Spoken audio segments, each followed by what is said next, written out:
देखिए 3 नंबर में आपसे पूछा गया है निम्नलिखित बहुपदों में से प्रत्येक की घात ज्ञात करें। क्या करना है? घात। तो कोई भी बहुपद जो होगा उसका घात क्या होता है, ये चीज हम लोग पढ़े हुए हैं। देख लीजिए एक बार फिर से हम लोग समझ लेंगे।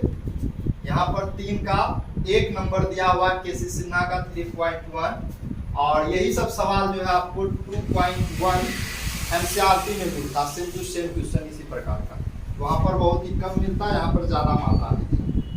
आपका बहुपद है 5 का 1 नंबर में 5x का पावर 4 प्लस 4x³ प्लस 10। यह एक बहुपद है, आपको इसका घात बताना है। तो घात कैसे पहचानेंगे? पहचानने का क्या तरीका है? तो ये देखिए चर दिख रहा, ये भी चर दिख रहा। तो चर के घात को ही हम लोग बहुपद के घात बोलते हैं। तो यहाँ पर समस्या क्या हो जाएगा, हम बोलेंगे कि ये x का भी घात है और ये भी तो चर है, इसका भी घात है। अब कौन सा घात बहुपद का घात कहलाएगा? तो ये चीज जानने के लिए हम लोग क्या करेंगे, सभी चर के घात को देखेंगे। तो x का घात यहाँ पर 4 है और x का घात यहाँ पर 3 है। तो घात सबसे बड़ा जो होगा वही घात बहुपद का घात कहलाता है। तो यहाँ पर x का घात 3 है, x का घात 4 है। तो कौन सा संख्या बड़ा, 4 या 3? 4 बड़ा है, इसलिए हम लोग कहेंगे दिए गए बहुपद की घात बराबर कितना हो जाएगा? 4। डायरेक्ट लिख देंगे घात कितना? 4 है। तो यही जानना है कि घात कितना है? 4 है। तो घात पहचानने का सबसे आसान सा तरीका, चर को देखेंगे, चर की सबसे महत्तम घात या सबसे बड़ी घात को बहुपद की घात के नाम से जानते हैं। इसी तरीके से एक 6 नंबर का सवाल है, उसमें दिया गया है आपका x⁻7 माइनस 2x प्लस 1। ये बहुपद है, इसका भी घात बताना। तो घात यानी कि किसी चर का होता है। बहुपद में घात निकालना हो तो किसी चर का घात होता है। यहाँ पर चर x लिखा है, x लिखा है, x का घात यहाँ पे 1 है, x का घात यहाँ पर 7 है। तो सबसे बड़ी घात क्या है? 7 है, इसीलिए घात बराबर क्या हो जाएगा? 7 हो जाएगा। सबसे बड़ा घात देखेंगे, कोई भी बहुपद, बहुपद में चर का सबसे बड़ा घात जो होगा वही बहुपद का घात कहलाता है। याद रहेगा? इसी प्रकार से और भी सवाल है, उसको बनाना है आप लोगों को। आगे 4 नंबर का सवाल देखिए। 4 में आपका 3 सवाल दिया गया। पहला बोला है 25 घात के द्विपद का और 200 घात के एक पदी का एक एक उदाहरण दीजिए। सवाल में क्या बोला कि 25 घात के द्विपद और 200 घात के एक पदी बहुपद का एक एक उदाहरण देना है।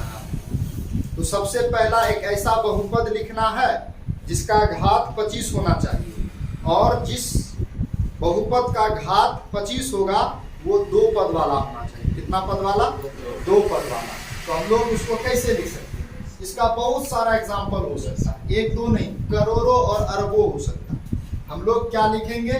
x⁻25 प्लस 5 लिख देंगे। ये देखिए x का सबसे महत्तम घात क्या दिख रहा है? 25। तो बहुपद का घात 25 हो गया। बहुपद में कितना घात यानी कितना पद होना चाहिए? 2 पद, 1 और 2। तो ये 2 पद वाले 25 घात के बहुपद हैं। घात यहाँ पर बहुपद का कितना है? 25 है। इसको हम लोग ऐसा भी लिख सकते हैं 3x⁻25 माइनस 2x। 2 पद वाला होना चाहिए, लेकिन घात कितना होना चाहिए? 25 होना चाहिए। कुछ भी लिखा जा सकता है। 5x⁻25 minus x⁻24।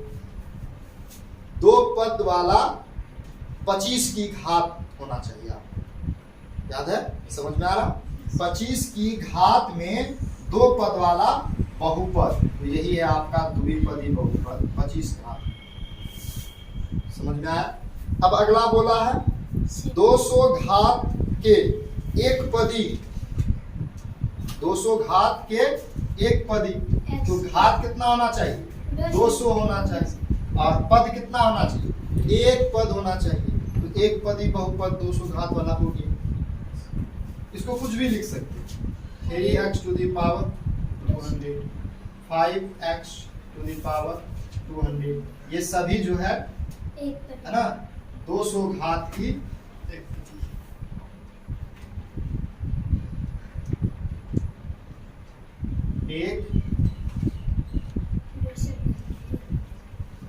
एक पदी बहुपद है। ये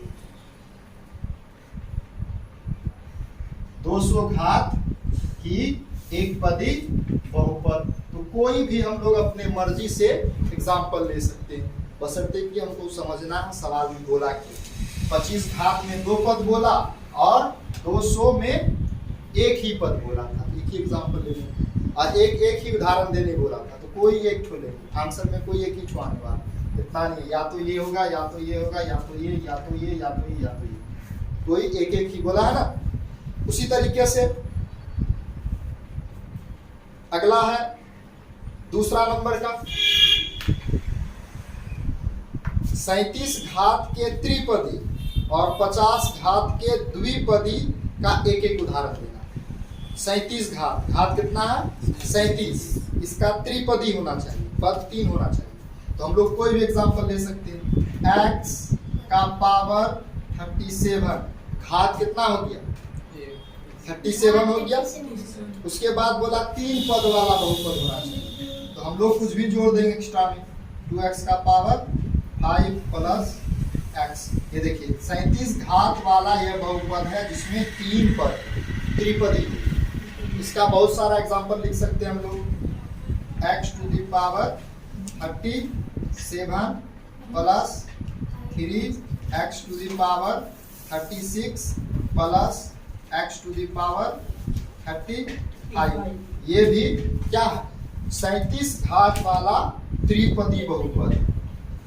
3 पद है लेकिन महत्तम घात कितना है 37। समझ में आ रहा। इसी तरीके से इसी में बोला 50 घात का द्विपदी होना चाहिए। 50 घात, तो x का पावर क्या लिख देंगे 50 लिख देंगे और पद कितना होना चाहिए 2 पद होना चाहिए। ये लिख दी x to the power 50 plus x, या ये भी लिख दे सकते हैं 3x to the power 50 plus x to the power 49। ये भी क्या हो जाएगा 50 घात की द्विपदी बहुपद हो जाएगा। समझ में आया। तो इस तरीके से हम लोग किसी भी घात का कितना वाला भी पूछा जाए आप लोगों से तो आसानी से क्या किया जा सकता है बताया जा सकता है। देखिए ये 5 नंबर का सवाल है, पढ़ लीजिए आप लोग। इसमें बताया गया है, पूछा गया है कि बताइए कि निम्नलिखित बहुपद में कौन एक पदी बहुपद है, कौन द्विपदी बहुपद है और कौन त्रिपदी बहुपद है। यानी कि आपको 5 बहुपद दे दिया गया, आपको बस बताना है कि ये वाला बहुपद कौन सा बहुपद, एक पदी है, द्विपदी है, त्रिपदी है। ये वाला कौन सा एक पदी है, द्विपदी है, त्रिपदी है, ये आपको बताना है केवल इसमें। तो हम लोग पद के आधार पर बहुपद को तो बांटे थे कि पद के आधार पर बहुपद 3 प्रकार का होता है, एक पदी, द्विपदी और त्रिपदी। तो हम लोग वहां पर पढ़े थे कि बहुपद में जितना पद होता है प्लस और माइनस के द्वारा अलग अलग जो होता है वह एक पद कहलाता है। क्या कहलाता है टर्म कहलाता है। तो यहाँ पर प्लस और माइनस के द्वारा अलग अलग है, एक और एक कितना है 2 है पद, इसको हम लोग क्या कहेंगे द्विपदी।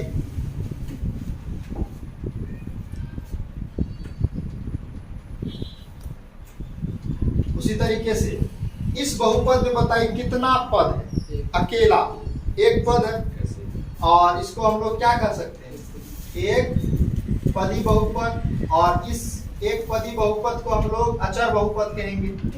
क्या कहेंगे अचर बहुपद, क्योंकि इसमें कोई चर नहीं है।